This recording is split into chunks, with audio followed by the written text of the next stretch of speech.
এই একটা দিনই মায়ের কাছ থেকে রেহাই পাই। আজকে আর পড়তে পড়তে হবে না। এই বই রাখলাম। মা সরস্বতী, এবার আপনি পাসটা করিয়ে দেবেন। এই বছরটা পাস করিয়ে দিন প্লিজ মা। পরে পরে আমি পড়ে নেবো প্লিজ। কে? এদিকে তাকা। মা, তুমি কেন এসছো? তোর কাণ্ড কারখানা দেখে না আসি আর থাকতে পারলাম না। কেন মা, আমি কি করলাম?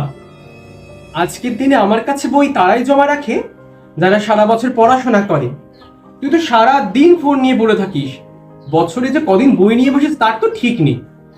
তোর তুই বই খাতার থেকে বরং ফোনটা আমার পায়ে রাখলে ভালো হতো। ও এই ব্যাপার। না মা, আমি না ফোনে পড়াশোনা করি। এই মডার্ন যুগ, তুমি এইসব বুঝবে না। হ্যাঁ, এখন তো তোর আমাকে ওই ব্যাকডেটেড বলেই মনে হবে। আমি যেন কিচ্ছু জানি না, তাই না? তুমি তো ব্যাকডেটেড বুড়ি। ইস, তুই আমাকে বুড়ি বললি? দাঁড়া, এই বছরই তোকে আমি ফেল করাবো।